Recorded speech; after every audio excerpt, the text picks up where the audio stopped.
বাস্তব সংখ্যার set 7টি boring স্বীকার্যের উপর ভিত্তি করে গড়ে উঠেছে। ভাই বোরিং হলেও আসলে আমাদের স্বীকার্যগুলো জানতে হবে বাস্তব সংখ্যাটা ঠিকমতো বোঝার জন্য। পাশাপাশি একটা বিষয়, স্বীকার্য বলতে আসলে কি বোঝায়? স্বীকার্য আসলে এমন কতগুলো প্রস্তাবনা যেগুলো ভাই আসলে প্রমাণ করা যায় না, ইভেন আমরা প্রমাণ করার চেষ্টাও করি না, বরং এই স্বীকার্যগুলো মেনে চলে বলেই আসলে তারা বাস্তব সংখ্যা। তো আমরা যদি প্রথম স্বীকার্যটায় যাই, বাস্তব সংখ্যা 1 নম্বর প্রপার্টি আবদ্ধতা বা ক্লোজার প্রপার্টি। নাম দেখে ভয় পাওয়ার কিছু নাই, এগুলো খাঁটি বাংলা ভাষায় নাম, বাট আসলে পুরো বিষয়গুলো অনেক সহজ। আবদ্ধতা প্রপার্টিতে এরকম, for all a, b belongs to r, আমরা বলতে পারি a plus B belongs to r, a b belongs to r। বিষয়টা একটু বোঝার চেষ্টা করি। কি বলতেছে? যে কোনো দুইটা বাস্তব সংখ্যা a b এর জন্য তাদের যোগফল একটা বাস্তব সংখ্যা, এই কথাটাকে আসলে ভাইয়া বলে হচ্ছে যোগের আবদ্ধতা।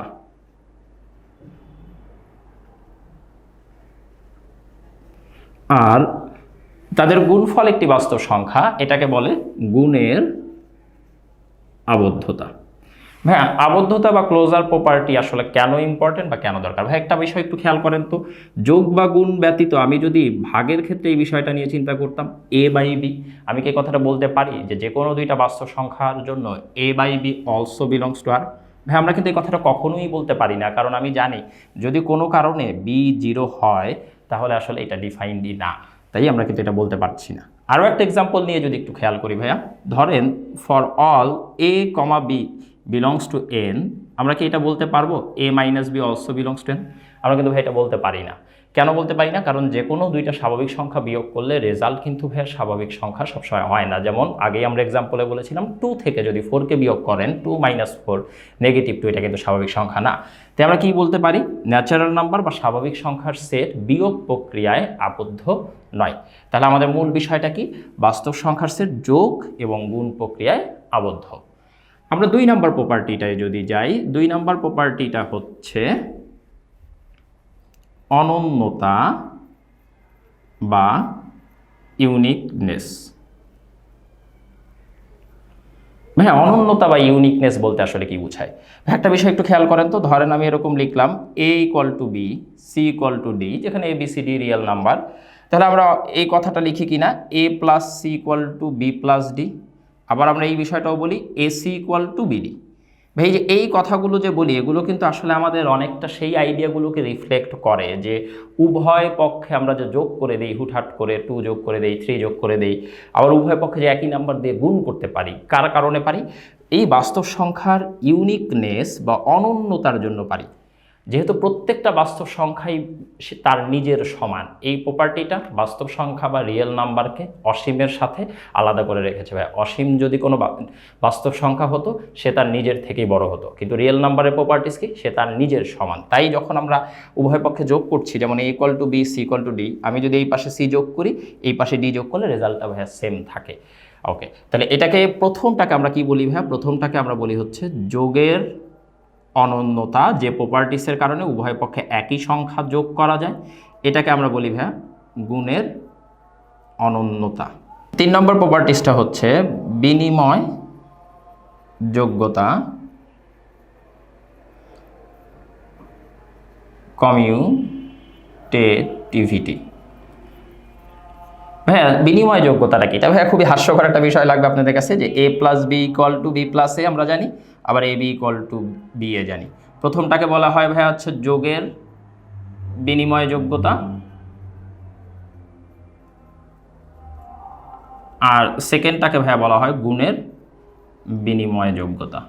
বাট এই বিষয়টা কেন ভাই আলাদা করে বলা লাগলো? ভাই আপনি একটা জিনিস দেখেন, এটা কিন্তু আসলে অনেকটা অর্ডার সম্পর্কে আইডিয়া দেয়, যে যোগ করার সময় আপনার কোনো অর্ডার ফলো করা দরকার নাই। a প্লাস বি যে কথা, b প্লাস a একই কথা। ভাইয়া কিন্তু আমি যদি এখানে বিয়োগের কথা বলতাম, আপনি অবশ্যই বিষয়টা জানেন যে a মাইনাস বি যে কথা, b মাইনাস a কিন্তু একই কথা না। তাই বিয়োগ করার সময় কিন্তু ভাই বিনিময় যোগ্যতা মেনে চলে না। আবার ভাগের ক্ষেত্রেও ভাই a বাই বি যে কথা, b বাই a কিন্তু একই কথা না। এই দুইটা জিনিস কিন্তু ভাই আমরা লিখতে পারি না। তাই আমরা ভাই আসলে কি বলছি, যে বাস্তব সংখ্যার বিনিময় যোগ্যতা কোন কোন ক্ষেত্রে মানছে? যোগের ক্ষেত্রে এবং গুণের ক্ষেত্রে। ওকে, 4 নম্বর প্রপার্টিস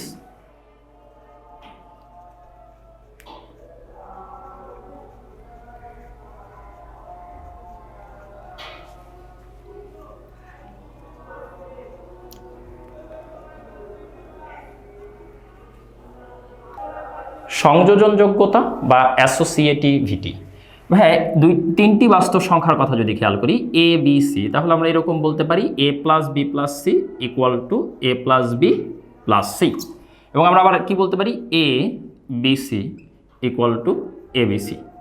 তো ভাইয়া দেখেন, এই যে একই রকম যোগের এবং গুণের সংযোজনযোগ্যতার মূল বিষয়টা কি, যে আমি যখন আপনাকে একাধিক নাম্বারকে যোগ করতে দিই, আপনি যে কোনো অর্ডারে যোগ করে নিলেই হবে। গুণের ক্ষেত্রেও ভাইয়া বিষয়টা সেম। তবে একটা জিনিস কিন্তু একটু মনে রাখা দরকার, যে সংযোজনযোগ্যতায় আমি যে অপারেটরগুলো নিয়ে কাজ করেছি ভাইয়া, যদি এখানে খেয়াল করেন এই যে এই অপারেটরটা এবং এই অপারেটরটা, দুইটা অপারেটর কিন্তু সেম। এর পরের প্রপার্টিসটা ভাইয়া যখন আমরা যাব নাম্বার 5,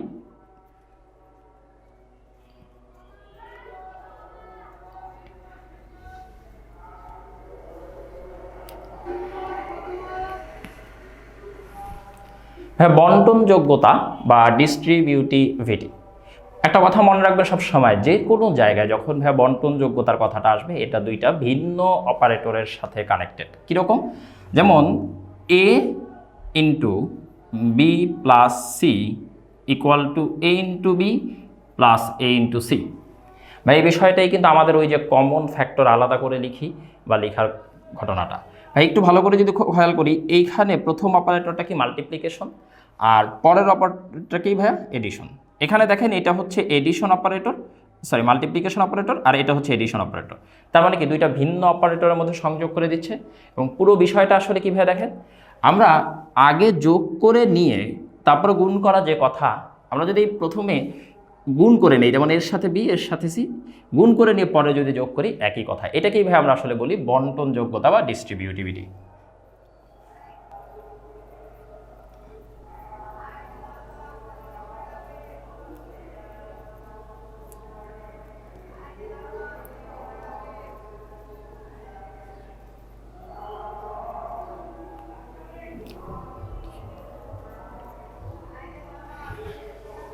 নাম্বার 6, অভেদকের অস্তিত্ব, এক্সিস্টেন্স অফ আইডেন্টিটি।